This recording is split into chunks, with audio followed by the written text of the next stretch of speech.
नमस्कार शेतकरी मित्रांनो, नमो शेतकरी महासन्मान निधी योजनेचा चौथा हप्ता आता शेतकऱ्यांच्या बँक खात्यामध्ये जमा होणार आहे। या संदर्भातील एक शासन निर्णय आलेला आहे। नक्की जी.आर. मध्ये काय आहे, या जी.आर. मध्ये काय सांगितले आहे हे आजच्या या व्हिडिओ मध्ये पाहणार आहोत। त्यासाठी व्हिडिओ शेवटपर्यंत नक्की पहा। तत्पूर्वी तुम्ही जर चॅनल वरती पहिल्यांदाच आला असाल तर चॅनलला सबस्क्राइब करून बेल नोटिफिकेशनला क्लिक करा। तर चला मग व्हिडिओ सुरू करूया। तर मित्रांनो, तुम्ही पाहू शकता, नमो शेतकरी महासन्मान निधी योजनेअंतर्गत चौथा हप्ता लाभार्थ्यांना अदा करण्यासाठी तसेच प्रशासकीय खर्चासाठी निधी वितरित करण्याबाबतचा हा दिनांक 20 ऑगस्ट 2024 रोजीचा हा जी.आर. आहे। तर इथे पहा, सन 2023-24 च्या अर्थसंकल्पीय भाषणामध्ये प्रधानमंत्री किसान सन्मान निधी योजनेत राज्य शासनाच्या अनुदानाची भर घालणारी नमो शेतकरी महासन्मान निधी ही योजना घोषित करण्यात आलेली होती। या योजनेअंतर्गत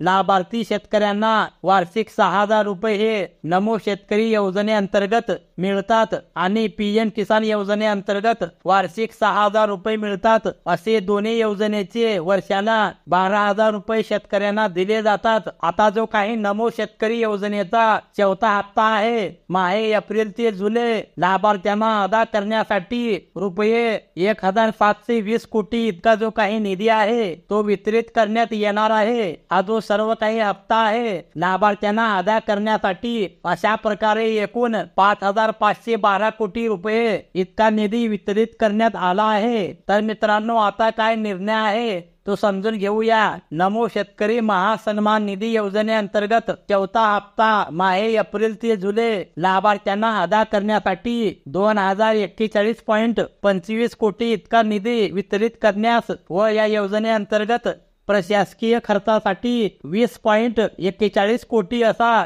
एकूण 2,061.66 कोटी इतका निधी वितरित करण्यास मान्यता देण्यात येत आहे। म्हणजेच आता शेतकऱ्यांच्या बँक खात्यामध्ये चौथ्या हप्त्याची जी रक्कम आहे ती लवकरच जमा होणार आहे। त्याची तारीख अजून तरी जाहीर झालेली नाही, त्याची तारीख लवकरच जाहीर होणार आहे। तर याची जी तारीख आहे ती जाहीर झाल्यानंतर त्यावरती व्हिडिओ बनवला जाईल। त्यासाठी आपल्या चॅनलला आताच सबस्क्राइब करून ठेवा, जेणेकरून अशाच प्रकारचे नवनवीन अपडेट तुम्हाला सर्वप्रथम मिळत राहतील। धन्यवाद। जय हिंद, जय महाराष्ट्र।